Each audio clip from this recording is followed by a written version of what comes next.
सबसे पहले हम लोग शुरुआत करते हैं। बेटा यहां पर जो लिखा हुआ है ना 90, ये कम है इत्याद से, बल्कि आई मस्ट से कि 90% से ज्यादा जो बच्चे हैं यहीं पर ही मिस्टेक करते हैं। एनसीईआरटी सिलेक्शन में ही मिस्टेक करते हैं। इसकी जब हम तैयारी करते हैं तो प्रीलिम्स की तैयारी हो जाती है, अपने आप हो जाएगी। If you are focusing on the mains, आपकी प्रीलिम्स की तैयारी हो जाएगी। If you are focusing on the prelims, आपकी मेंस की तैयारी नहीं होगी, इंटरव्यू की भी नहीं होगी, आप यही स्टेज कभी क्वालिफाई नहीं कर पाएंगे। तो सबसे पहला कौन सा? एक ज्योग्राफी हो गया, बेसिक मेजर सब्जेक्ट है ये। हिस्ट्री हो गया, पॉलिटी हो गया, इकोनॉमिक्स हो गया। और याद रखिएगा ये सब्जेक्ट और ये सब्जेक्ट ये दोनों प्री और मेंस में आते हैं। और कुछ सब्जेक्ट ऐसे भी हैं जो जिस बच्चे के ज्योग्राफी, हिस्ट्री, पॉलिटी, इकोनॉमिक्स यदि स्टैटिक स्ट्रॉन्ग है ना, ये बहुत ज्यादा स्ट्रॉन्ग है जिस बच्चे का, बेटा वो यहीं पे गेम खत्म कर देता प्रीलिम्स का। तो लेकिन मेंस का game is something different. Geography में कोई भी एडवांस बुक करने की आवश्यकता है ही नहीं। This is the right way. Okay, ये एनसीईआरटी की कंप्लीट हो गया। It is blunder, this is, I will not call this is a mistake, I will say this is a blunder. बेटा ये सबसे बड़ा ब्लंडर है, ये सबसे ज्यादा गलत है। और याद रखिए, यदि आप खुद से तैयारी कर रहे हैं और एनसीईआरटी की, मैं ये बार बार बताया भी है, बार बार डिस्कस भी किया है, आपके 3-4 साल खराब हो जाएंगे यदि ये गलती की तो आपने, और फिर भी आप प्रीलिम्स तक भी पहुंच नहीं पाएंगे। प्रीलिम्स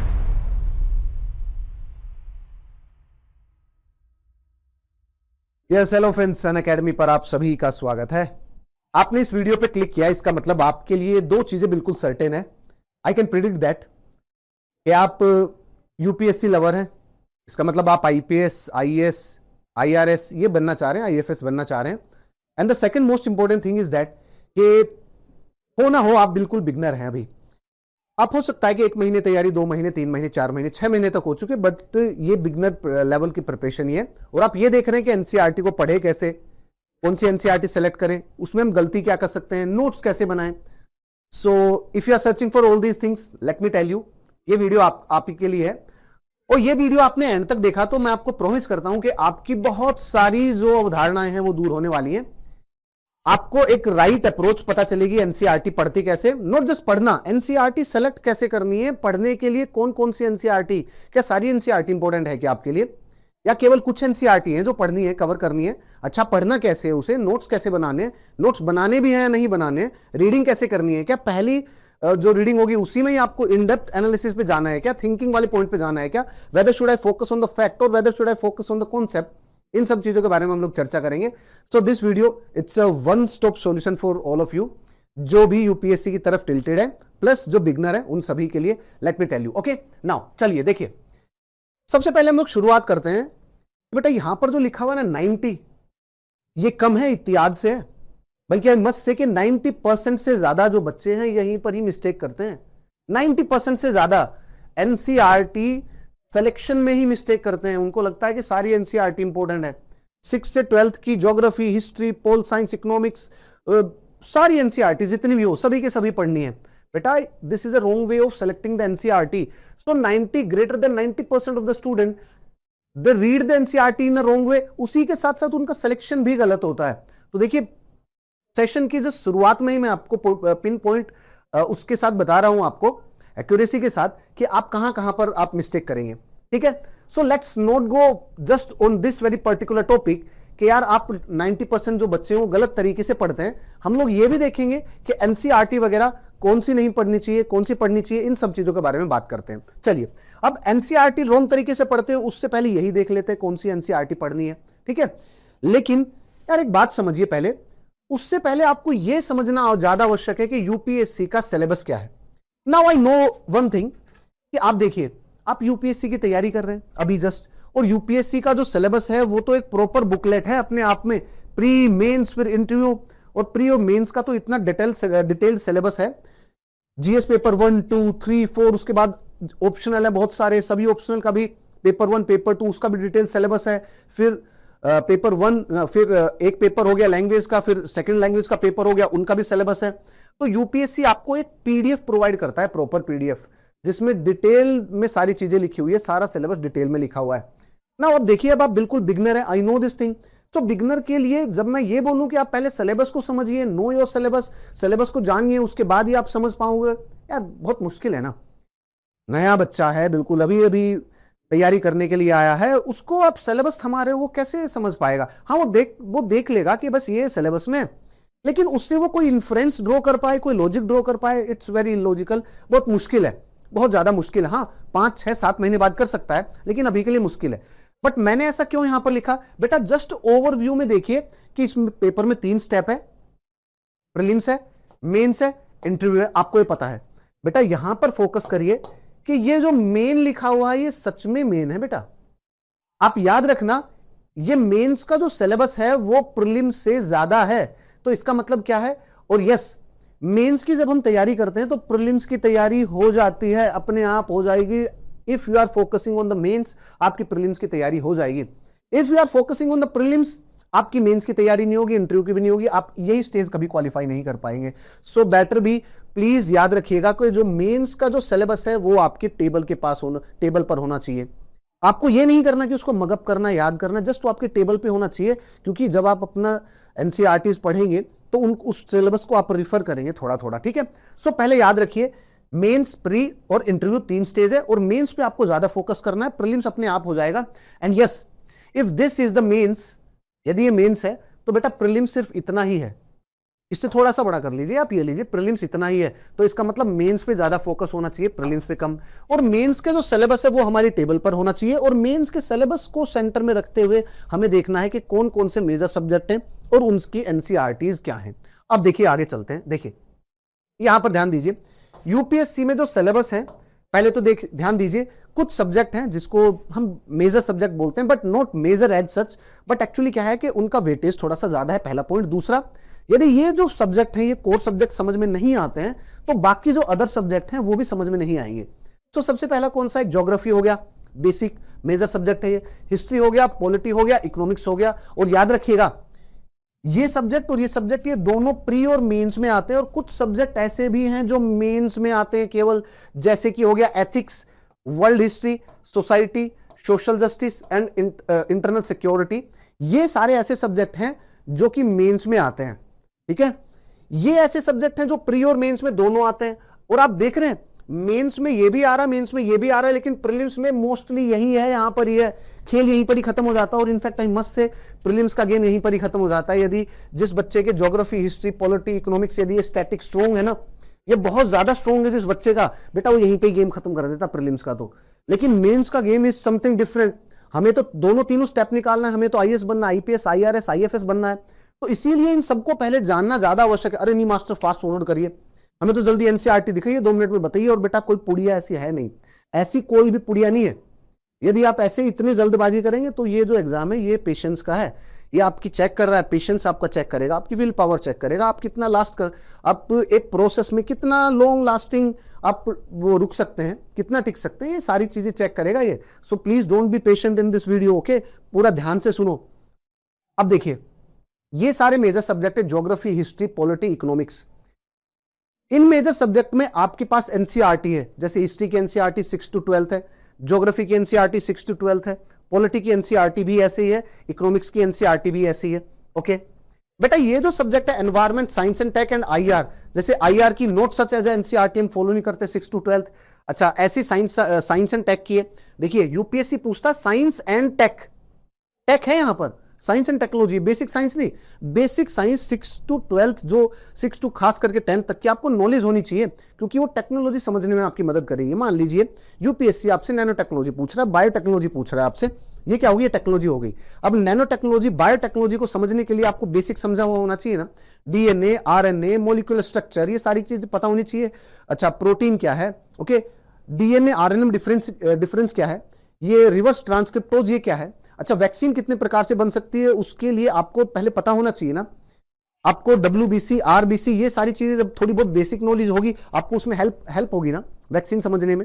सो इसका मतलब क्या है कि जो बेसिक साइंस है वो आपको टेक्नोलॉजी जो यूपीएससी पूछता है उसमें समझने में आपकी हेल्प करेगा। अच्छा, आगे चलते हैं।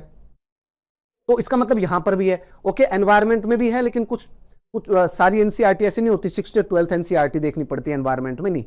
तो इसका मतलब क्या हो गया कि कुछ ऐसे सब्जेक्ट हैं, जैसे कि यहां पर ये हो गए, यहां पर आपको एनसीईआरटी मिलेगी 6 से 12 तक, 6 से 12 तक आपको एनसीईआरटीज मिलेगी। और ये जो सब्जेक्ट होंगे आपके पास, दीज सब्जेक्ट्स बेटा यहां पर जो एनसीईआरटी होगी ना, यहां पर मेनली जो एनसीईआरटी होगी, ये जो एनसीईआरटी है, यहां पर आपको कोई स्पेसिफिक एनसीईआरटी मिल जाएगी, specific NCERT, specific NCERT, okay, कि भैया क्लास 11th की एनसीईआरटी, 12th की एनसीईआरटी के ये चैप्टर हो गए, या फिर इतनी, ये आपके पास एक छोटी एनसीईआरटी है, जैसे कि मान लीजिए आपको वर्ल्ड हिस्ट्री पढ़ना है तो एक एनसीईआरटी है, वो वहां से हो गया, कोई बात नहीं। ऐसे ही यहां पर मेंस वाले में है कि आपके पास कुछ एनसीईआरटी है जिस पे आपको फोकस करना है। यदि आपने उन एनसीईआरटी को देख लिया तो आपकी बात बन गई है।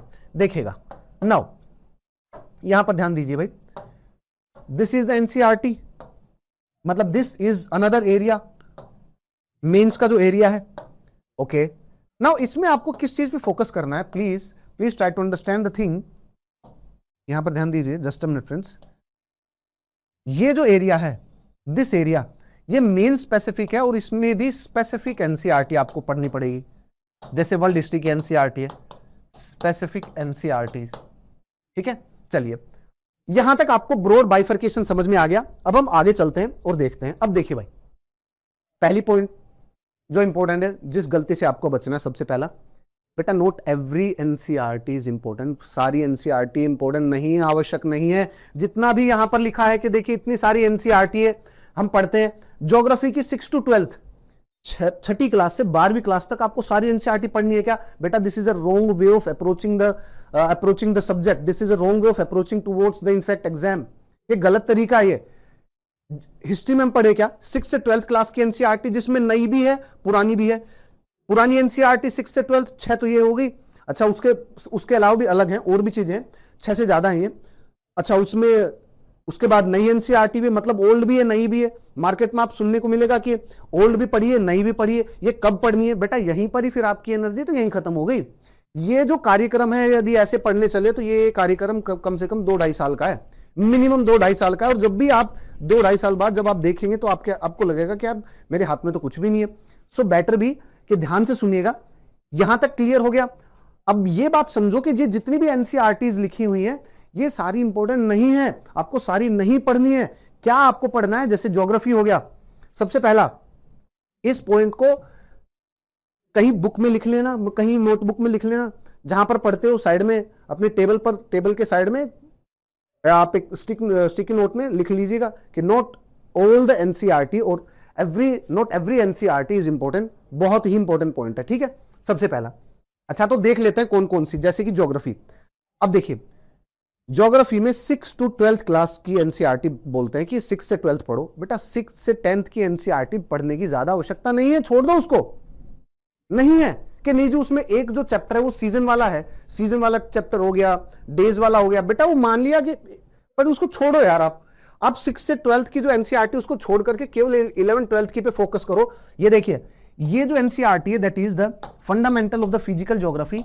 ये जो एनसीईआरटी है ये सबसे ज्यादा इंपॉर्टेंट है यूपीएससी की तैयारी के लिए। This is the most important NCERT of the geography for the UPSC, fundamental of the physical geography. UPSC के ज्योग्राफी का तकरीबन 60% सिलेबस तो यहीं पर ही है। 60% सिलेबस है ये अकेली एनसीईआरटी, और इसमें इंपॉर्टेंट मात्र 100 पेज या ये पहले तो एनसीईआरटी 140, 45, 50 पेज की मिलेगी आपको, इससे ज्यादा की नहीं। आई थिंक यस आपके लिए जो आवश्यक पेज होंगे वो आई थिंक वो नॉट मोर देन 100 और 110 के अराउंड। बट ये NCERT it is a kind of a summary of the physical geography. इसको कंप्लीट करने के लिए आपको क्लासेज ही कम से कम 30 से 35 या 40 क्लास करनी पड़ेगी 2-2.5 घंटे की, तब जाकर के फिजिकल ज्योग्राफी की एनसीईआरटी आपको समझ में आएगी। अदरवाइज ये समझ में ही नहीं आएगी खुद से, इतनी टेक्निकल है ये। उसके बाद सॉरी ये तो इंडियन ज्योग्राफी हो गई। We were talking about this geography NCERT. ये जो एनसीईआरटी थी ना fundamental of the physical geography, हम इस एनसीईआरटी की बात कर रहे थे, fundamental of the physical geography. यहां तक डन। अच्छा ये जो एनसीईआरटी है बेटा ये इंडियन ज्योग्राफी, ये यूपीएससी के सिलेबस का लगभग आप लगा लीजिए, ज्योग्राफी का यूपीएससी के ज्योग्राफी सिलेबस का आप लगा लीजिए, इसको 15 से 20% लगा लीजिए, 15% लगा लीजिए बेटा। 15% सिलेबस तो यही है। ये होगी इंडियन ज्योग्राफी की, ये भी पढ़नी है क्या, कैसे अच्छे से पढ़नी है, डूब के पढ़नी है, गहराई से जाकर के पढ़नी है। अच्छा ये है ह्यूमन ज्योग्राफी की NCERT. This is a human geography NCERT. तो ये जो ह्यूमन ज्योग्राफी जो एनसीईआरटी है ये क्लास 12th की एनसीईआरटी है। Fundamentals of the human geography, ये भी यूपीएससी का तकरीबन 15% के आसपास का जो सिलेबस है, ओवरऑल जो सिलेबस है उसको बनाती है। लगभग 15% के आसपास का ये भी सिलेबस है। और जो बचा हुआ जो है 15-20 ये दोनों लगा लीजिए, ये भी है इंडिया पीपल एंड एनवायरमेंट, ये भी यूपीएससी का लगभग जो बचा हुआ रिमेनिंग 20% के अराउंड जो भी होगा, 20% के अराउंड आप रिवर्स कर लीजिएगा, वो 20 ये 15, इट्स ओके। तो इसका मतलब क्या है कि ये जो 4 जो एनसीईआरटी है ये आपकी कंप्लीट ज्योग्राफी को कंप्लीट कर देगी। उसके अलावा कोई एडवांस बुक करने की आवश्यकता है ही नहीं। दोबारा से सुनिए मैंने क्या कहा, ज्योग्राफी में कोई भी एडवांस बुक करने की आवश्यकता है ही नहीं। This is the right way. Okay, ये एनसीईआरटी की कंप्लीट हो गया। और ये अगर आपको बुक समझ में ना आए तो कहीं से भी क्लासेस कीजिए, कहीं से भी फंडामेंटल क्लास कीजिए, कहीं से भी कीजिए, पर पहले अपनी क्लासेस कीजिए, नोट्स बनाइए, उसके बाद इन एनसीईआरटी को पढ़िए, अपने नोट्स में सप्लीमेंट कीजिए। जो चीज आपके नोट्स में टीचर ने पढ़ी है, भाई टीचर ने तो सारी चीज पढ़ी होगी ना, ये बुक भी पढ़ी होगी, एडवांस एनसीईआरटी भी पढ़ी होगी, तो बेटर भी अपने नोट्स बने, अपने क्लासेस करिए, वहां से नोट्स बनाइए। नोट्स बनाने के बाद इन एनसीईआरटी को पढ़िए, 1-2 रीडिंग के बाद अपने नोट्स में चीजें ऐड कर लीजिए, खत्म, और आगे बढ़िए। This is the way. So geography complete. उसके बाद हम चलते हैं हिस्ट्री। बहुत जटिल है, बहुत कॉम्प्लिकेटेड है, क्योंकि नई पुरानी एनसीईआरटी प्लस 6 से 12th की एनसीईआरटी बहुत मुश्किल है। देखिए बेटा, हिस्ट्री को सही तरीके से पढ़ने का देखिए मैं आपको तरीका बताता हूं। पहली बात तो ये कि यदि आप पहले डिसाइड कीजिए, यदि आप अपनी तैयारी खुद से कर रहे हैं तो please first go for the old NCERT पहले की, जैसे कि मॉडर्न हिस्ट्री की हो गई, ये हो गया एंशिएंट इंडिया हो गया, ये होगी मेडिवल इंडिया हो गई। तो आप समझिए, यदि आप अपनी तैयारी खुद से कर रहे हैं तो आप टाइमलाइन वाइज पढ़ेंगे ना हिस्ट्री को। भाई हिस्ट्री है क्या? हिस्ट्री इज, आप ये बोलेंगे, the sequence of the events in the time, है ना। और आप ज्योग्राफी को क्या बोलोगे कि फिनोमिनाज इन द स्पेस, भाई जगह पर, अच्छा वहां पर बारिश होती है, वहां पर नहीं होती है, वहां पर ये चीज है, वहां पर पहाड़ है, वहां पर पठार है, ये सारी चीजें बात करते हैं ना। तो हम क्या बोलते हैं, द फिनोमिना और the features in the space. Geography में वही पढ़ते हैं ना, फीचर्स और the phenomenas in the space. History का मतलब क्या होता है, it's the sequence of the event in the time. समय में जो भी चीजें घटित हुई हैं उसको पढ़ना, टाइमलाइन वाइज, क्रोनोलॉजी वाइज, उसको इतिहास बोलते हैं। अब जब आप शुरू से पढ़ रहे हैं, आपको एबीसीडी नहीं पता, आपको यही नहीं पता कि हड़प्पन सिविलाइजेशन की टाइमलाइन क्या थी, मौर्यन टाइमलाइन क्या थी, बुद्धिज्म, जैनिज्म, ये आपको कुछ भी नहीं पता, टाइमलाइन भी नहीं पता आपको, बेसिक भी, और आप कहीं से क्लास भी नहीं करना चाहते, तो बेटर भी कि पहले आप खुद से पढ़े, क्रोनोलॉजी वाइज पढ़े, मॉडर्न इंडिया कंप्लीट कर लिए। मान लीजिए आपने मॉडर्न इंडिया एनसीईआरटी पढ़ी, तो पहले क्रोनोलॉजी वाइज पढ़िए कि अंग्रेज पहले कब आए इंडिया में, जब आए तब मुगल्स क्या कर रहे थे, उनकी स्थिति क्या थी, ऐसा क्या हुआ कि कंपनी जब आने के बाद, कंपनी आई और कंपनी ने, यार वो व्यापार करने के लिए आई थी, तो व्यापार कंपनी ने पूरे भारत पर कब्जा कर लिया, हमारी भी कुछ वीकनेस रही होगी, तो पूरा एक एक राजा को देखना है आपको, मुगल जो एम्परर थे एक एक को देखना, ठीक है। ये औरंगजेब थे, औरंगजेब के बाद क्या हुआ, फिर उसके बाद क्या क्या रोल था, किसका क्या था, है ना, मोहम्मद शाह रंगीला का क्या रोल था, उसके बाद आपको सारा पूरा एकदम सीक्वेंस वाइज, क्रोनोलॉजी वाइज पढ़ना पड़ेगा पूरा। तो आपको पढ़ना चाहिए ओल्ड एनसीईआरटी, पहले ये पढ़िए यदि खुद से तैयारी कर रहे हैं तो। Modern India old NCERT, ancient India की ये एनसीईआरटी और मेडिवल इंडिया की एनसीईआरटी, ये कंप्लीट हो गया। बेटा ये कंप्लीट होने के बाद प्लीज ये जो एनसीईआरटी इनको त्याग देना। आवर पास्ट 1 कैंसिल करो, इसको कोई पढ़ने की आवश्यकता नहीं है। 6th क्लास की NCERT, there is no need, cancel करो इसको। आवर पास्ट 2 कैंसिल कर दो इसको, कितनी पढ़ोगे भाई। आवर पास्ट 3 कैंसिल करो इसको। वर्ल्ड हिस्ट्री, जैसे ये वाला कैंसिल करो, ये वाला कैंसिल करो, ये वाला कैंसिल करो, अभी के लिए ये सारी एनसीईआरटी कैंसिल करो, कोई एनसीईआरटी नहीं पढ़नी। तो मैं आपको रेड से एक बार के लिए फिर से बता देता हूं, इसको भी कैंसिल करो। इस एनसीईआरटी 10th क्लास की एनसीईआरटी, 9th क्लास की एनसीईआरटी कैंसिल करो, 8th की भी कैंसिल करो, 7th की भी कैंसिल करो, 6th की भी कैंसिल करो, ओके। लेकिन ये कंप्लीट करने के बाद आपको ये होगी ओल्ड एनसीईआरटी जो टाइम वाइज है। बेटा नई एनसीईआरटी है, ये देखिए पार्ट 1 क्लास 11 12th में पार्ट 1 हो गया, पार्ट 2 हो गया, पार्ट 3 हो गया। ये एंशिएंट इंडिया की एनसीईआरटी है, ये मेडिवल इंडिया की एनसीईआरटी है, ये बेटा मॉडर्न इंडिया की एनसीईआरटी है। तीनों की तीनों एनसीईआरटी फिर से करनी पड़ेगी। यस मास्टर, ये क्या बोल रहे हो, दोबारा बताओ। ये बेटा यदि आप खुद से तैयारी कर रहे हैं तो पहले ओल्ड एनसीईआरटी पढ़िए, क्योंकि ये सीक्वेंस वाइज है, आपको समझने में आसानी होगी। उसके बाद आपको ये 3 एनसीईआरटी से उसको सप्लीमेंट करना है। क्या ये सेम नहीं है क्या? नीड सेम, ये ऑलमोस्ट सेम ही है, लेकिन the way they are written उसमें डिफरेंस है, प्लस कंटेंट में भी थोड़ा डिफरेंस है।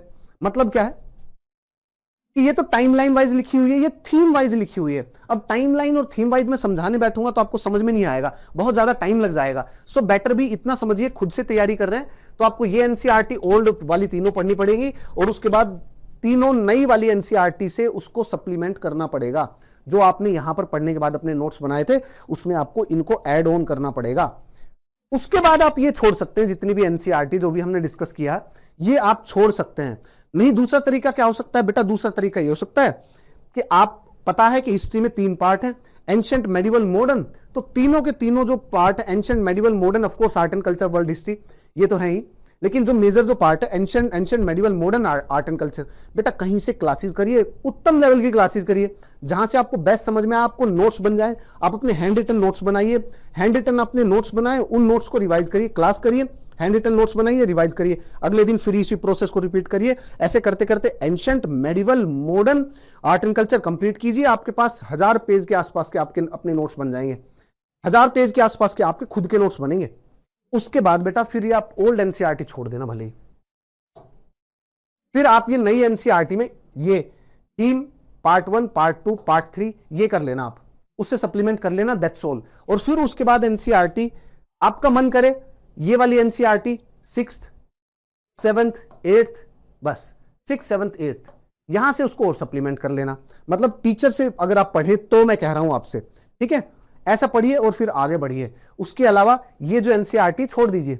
एंड बेटर भी आई से कि देखिए खुद से पढ़ेंगे तो समस्या होगी, कुछ भी नहीं है यार, आपको सारा कंटेंट मिल जाएगा, आपको यूट्यूब से भी मिल जाएगा, आपको और कहीं जाने की जरूरत नहीं, अनअकैडमी के प्लेटफॉर्म से भी मिल जाएगा। आप ऐप पे जाके देख सकते हैं, बैचेस वगैरह भी देख सकते हैं आप। देखिए ये एग्जाम इतना बड़ा है, बहुत डिफिकल्ट है, यदि आप हेल्प ले लेंगे थोड़ा सा तो आपको ज्यादा फायदा होगा, जल्दी सिलेबस भी कंप्लीट हो जाएगा, आपको कहीं जाने की आवश्यकता नहीं है, आपके फोन में सारी क्लासेज आ जाएंगी। और इतना ज्यादा देखिए 22,999 रुपए में up to 6 month of the extension free, इतने में तो सिलेबस कंप्लीट हो जाएगा। वहां से जाइए, जैसे मान लीजिए हिस्ट्री की बात करें, जैसे मैंने मॉडर्न इंडिया पढ़ा हुआ, मेरी प्रोफाइल पे जाके चेक करिएगा, सारी चीज मिल जाएगी आपको हिस्ट्री, जैसे मॉडर्न इंडिया पढ़ा है पूरा। उसके अलावा हिस्ट्री पढ़ाते जैसे प्रतीक नायक सर है, आप पढ़ सकते हैं प्रतीक नायक सर से, एंशिएंट, मेडिवल, मॉडर्न सारी चीज कंप्लीट हो जाएगी आपकी। नोट्स बनाइए, उसके बाद एनसीईआरटी देख लीजिए, खत्म, ठीक है। एंड यस आप भी अनअकैडमी से जुड़ सकते हैं 22,999 रुपए में, और डिस्काउंट चाहिए आपको कि नहीं चाहिए तो बहुत महंगा है सर, तो SKY50 यूज कर लीजिएगा कोड, इससे आपको डिस्काउंट भी मिल जाएगा। ये आपको दिखाई नहीं दे रहा होगा, जादुई कोड है ये, SKY50 ट्राई कीजिएगा, SKY50 आपको डिस्काउंट मिलेगा इससे, ठीक है। This is the code. यहां तक चलें, अब आगे चलते हैं। नाउ अब देखिए, उसके साथ साथ आपको मैं बता दूं कि बैचेस भी हैं, भले ही आप 2027 की तैयारी कर रहे हो, 28 की कर रहे हो, 29 की कर रहे हो, सभी के लिए बैच स्टार्ट हो चुके हैं। फॉर एग्जांपल आगाज बैच स्टार्ट होने वाला है, ये 10 अप्रैल को शुरू होने वाला है 2027 के लिए। 2029 की तैयारी के लिए मंजिल बैच शुरू होने वाला है, ये भी 10 अप्रैल को। न्यू बैच 2028 की तैयारी के लिए ये स्टार्ट हो चुका है। सो अलग अलग बैचेज हैं, आप देख सकते हैं, ठीक है। नाउ अब हम वापस चलते हैं अपने टॉपिक पर। देखिए भाई, now the next most important point is, and yes by the way, जो अनअकैडमी प्लेटफॉर्म पर जो एक रैंकर जो थे इस बार के, उन्होंने अनअकैडमी से ही डिस्टेंस जो कोर्स है वो कंप्लीट किया था। मतलब वो एक्टिव हमारे लर्नर थे, लेकिन वैसे मतलब ऐप पे क्लासेस करते थे, ऑनलाइन क्लासेस, जैसे कि आप लेंगे वैसे ऐप पे ऑनलाइन क्लासेस करते थे। इन्होंने कंप्लीट भी किया, काफी सिलेबस कंप्लीट किया था, हमारे प्लेटफॉर्म पर भी आए थे, तो इन्होंने भी ऐसे ही कंप्लीट किया। और जब इनसे पूछा था इनकी अप्रोच, तो इन्होंने भी ऐसे ही कंप्लीट की थी सारी चीजें, ठीक है। चलिए, तो ज्योग्राफी कंप्लीट हो गया, हिस्ट्री कंप्लीट हो गया, अब हम बात करते हैं, now let's move towards polity and economics. अब देखिए, 2 सब्जेक्ट कंप्लीट हो गए, ज्योग्राफी, हिस्ट्री। बेटा ये 2 सब्जेक्ट ऐसे थे जिसमें यदि आप एनसीईआरटी पे भी फोकस करें तो भी आपकी बात बन जाएगी, क्योंकि एनसीईआरटी में ही सारी चीज लिखी हुई है, गागर में सागर लिखा हुआ है एनसीईआरटी में ही। तो इसका मतलब एनसीईआरटी कंप्लीट हो गई तो मोस्ट ऑफ द चीजें कंप्लीट हो गई। सो बेटर भी ये 2 सब्जेक्ट है जिसमें एनसीईआरटी पे आप सोली रिलाई कर सकते हैं। एनसीईआरटी को अगर आप एक वो माने, एनसीईआरटी की बाउंड्री के में रहें और बस उनको जाकर के आप समझ लें गहराई से, तो आपका कोर्स कंप्लीट हो जाएगा। लेकिन पॉलिटी में ऐसा नहीं है, इकोनॉमिक्स में ऐसा नहीं है। पॉलिटी में आप 6th से 12th क्लास की एनसीईआरटी कोई करने की आवश्यकता नहीं है। एक एनसीईआरटी पढ़िए, the Indian constitution at work. ये एनसीईआरटी पढ़ने के बाद आपका लगभग यूपीएससी का 10 से 15% सिलेबस होगा बस ये।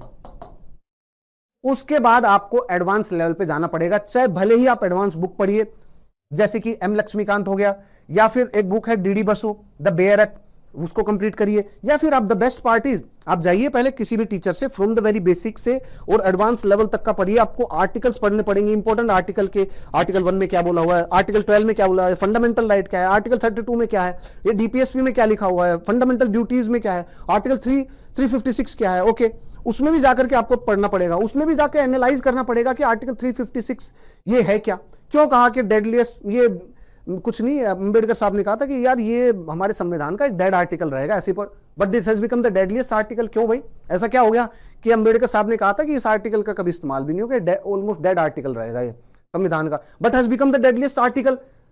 तो ये क्या है, आर्टिकल 368 क्या है, आर्टिकल 368 से संबंधित जो क्वेश्चन आया था कि ऐसे कौन कौन से वर्ड हैं जो आर्टिकल 368 में मेंशन है, रिपील, मॉडिफाइड, है ना, तो ये अमेंडमेंट वाला कौन सी अमेंडिंग पावर है।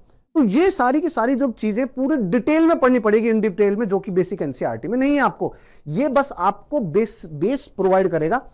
ये बेस प्रोवाइड करने के बाद आपको या तो Indian polity by M Laxmikanth इस पे जाना पड़ेगा, या फिर डीडी बसु पे जाना पड़ेगा, बेयर एक्ट पे, और अदरवाइज द बेस्ट इज आप कहीं पर भी जाइए, क्लासेस करिए। क्लासेस करने के बाद आप जब इनको पढ़ेंगे तो आपकी क्लासेस कंसोलिडेट होंगी, जो क्लासेस में समझ में आए वो भी कंसोलिडेट होगा, प्लस ये भी कंप्लीट हो जाएगी, ठीक है। लेकिन ये एक ही एनसीईआरटी इंपॉर्टेंट है। आगे चलते हैं, उसके बाद नेक्स्ट, बेटा इकोनॉमिक्स के लिए आई पर्सनली से कोई एनसीईआरटी ना करो तो ज्यादा बेटर है।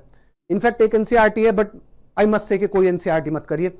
एक ही सोर्स है मुरनाल सर का, आप इकोनॉमिक्स का कोर्स लीजिए। अब मुरनाल सर की आप जो ये जो एनसीईआरटी के जिसमें एनसीईआरटी वगैरह, स्टैंडर्ड बुक वगैरह सारी चीजें कंप्लीट है, बेटा इस बुक को उठाइए।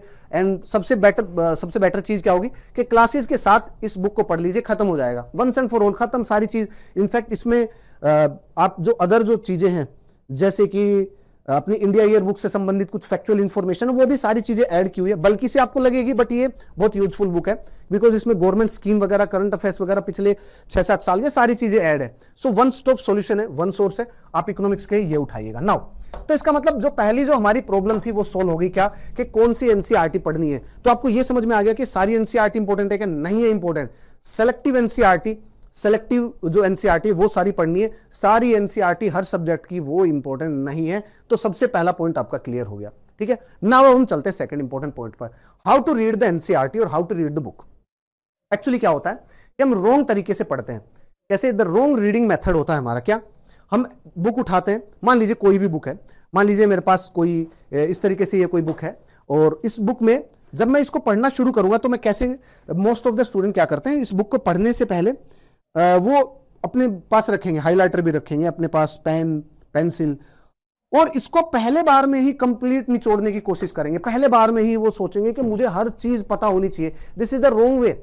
जब भी कोई बुक पढ़ते हैं, भले ही एनसीईआरटी पढ़ रहे हैं, तो रीडिंग वो होती है, जैसे फर्स्ट रीडिंग हो गई, सेकंड रीडिंग हो गई, थर्ड रीडिंग हो गई।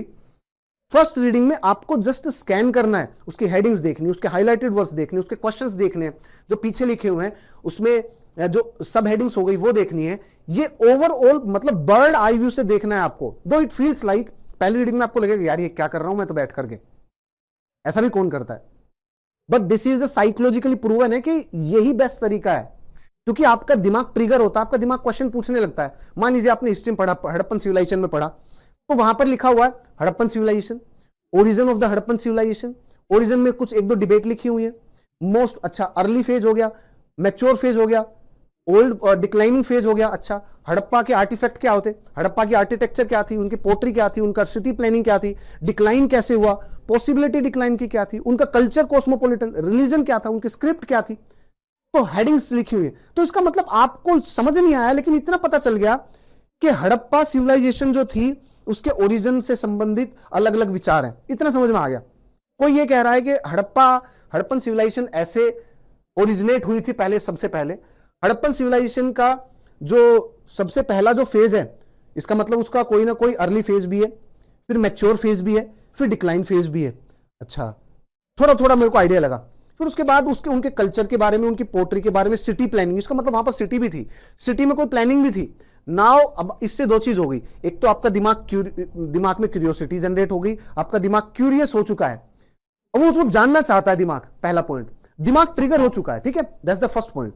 सेकंड पॉइंट इज दैट कि अब आपने अपने माइंड को एक ये जो इसमें जो टेक्स्ट लिखा हुआ है उसके एक्सेप्टेंस के लिए कुछ चीजों को डिकोड कर चुके हैं आप। सो ये 2 पॉइंट क्लियर हो गए फर्स्ट रीडिंग में। यदि पहली रीडिंग में ही आप हाईलाइट करेंगे तो आप पूरी बुक को ही रेड कर देंगे, पूरी बुक को ही आप येलो येलो और या फिर पेन से हाईलाइट करके, जो पेन से ज्यादा हाईलाइट करते हैं ना फर्स्ट लाइन से लेकर के एंड तक, तो वो क्या होता है कि वो हम पहली रीडिंग में ही सब कुछ एब्जॉर्ब करने की कोशिश करते हैं, जो कि संभव नहीं है। But this is the psychological proven fact कि आपकी 3 रीडिंग होनी चाहिए। रीडिंग 1, रीडिंग 2, रीडिंग 3, लगभग अप्रोक्सीमेटली इतनी तो होनी चाहिए। रीडिंग 1, जिस रीडिंग में आप लोग क्या करेंगे, इस रीडिंग 1 में केवल आप स्कैन करेंगे, इसमें रीडिंग 1 में आप केवल और केवल स्कैन करेंगे। रीडिंग 2 आएगा, रीडिंग 2 में आप लोग क्या करेंगे, इन द रीडिंग 2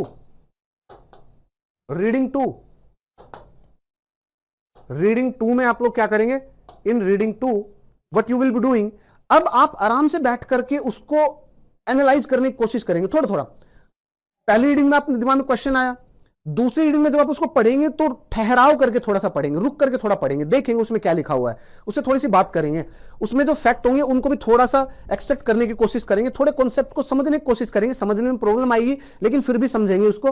तो इसका मतलब सेकंड में क्या है, in depth reading, in depth reading. और इसमें आप थोड़ा बहुत हाईलाइट कर सकते हैं, ठीक है, थोड़ा बहुत हाईलाइट कर सकते हैं। अब आता है third. Now the third and the most important point is that, बेटा ये आता है रीडिंग थर्ड, जहां पर आपका थिंकिंग पार्ट विकसित होगा। रीडिंग थर्ड, बेटा reading third is the most important, जिसमें आपको आपका थिंकिंग पार्ट डेवलप होगा। अब आप उस पर सोचना विचारना शुरू करेंगे, थिंकिंग पार्ट डेवलप होगा। सारे फैक्ट पता होने के बाद आप लोग क्या होगा, आपको सारे फैक्ट पता चल गए। अब आपका दिमाग ये सोचना शुरू करेगा कि यार हड़प्पन सिविलाइजेशन वेस्टर्न पार्ट में ही क्यों थी केवल, जबकि वो एरिया तो सूखा है। हमारे सब कॉन्टिनेंट में सबसे पहली सभ्यता वेस्टर्न पार्ट में ही हुई, वेस्टर्न अपने सब कॉन्टिनेंट के वेस्टर्न पार्ट में हुई। क्यों भाई, ये तो सूखा एरिया है, ये तो सूखा एरिया है ना भाई। आज का जो बलूचिस्तान का एरिया होगा, हमारा राजस्थान का एरिया हो गया, गुजरात का जो कच्छ वाला एरिया हो गया, ये सूखा एरिया है, गर्मी भी ज्यादा है। वहीं पर यदि आप Bihar, UP, West Bengal side में जाएं, बारिश भी ज्यादा है, इतना सूखा एरिया भी नहीं है, प्लस जो ग्राउंड वाटर है वो भी ऊपर है। तो क्यों ना वहां पर बननी चाहिए थी पहली सभ्यता, यहां पर क्यों बनी सूखे एरिया में, जहां पर टेम्परेचर क्लाइमेट भी एक्सट्रीमिटीज में, यहां पर क्यों, वहां पर क्यों नहीं भाई, जबकि वहां पर जमीन भी ज्यादा, इससे उपजाऊ है, पानी भी ज्यादा है, अवेलेबिलिटी वो भी, वनस्पति भी ज्यादा है, आपको सारी ज्यादा चीज मिलेगी, यहीं पर ही क्यों। अब आपका माइंड ऐसे क्वेश्चन पे सोचना विचार करना शुरू करेगा। सो 3 रीडिंग होनी चाहिए इस प्रकार से, यदि 3 रीडिंग नहीं है तो प्रॉब्लम होती है। नाउ ये दूसरी गलती हो गई कि गलत तरीके से पढ़ते हैं। तीसरी गलती, more focus on the fact and less on the concept. जब हम एक बार में पढ़ते हैं ना तो हम सीक्वेंस पे, क्रोनोलॉजी पे फोकस करते हैं और फैक्ट पे फोकस करते हैं, फैक्ट को एक्सेप्ट करके रख लेते हैं और हमें लगता है कि यही आएगा, यही पूछा जाएगा, जबकि ये बिल्कुल गलत है। आपको दोनों पे फोकस करना चाहिए, फैक्ट और कॉन्सेप्ट दोनों पे फोकस करना चाहिए भैया, कॉन्सेप्ट और फैक्ट दोनों पे। लेकिन ये विद द टाइम आता है, ये ऐसे इतना ईजी नहीं है, इतना ईजी तरीके से नहीं आएगा।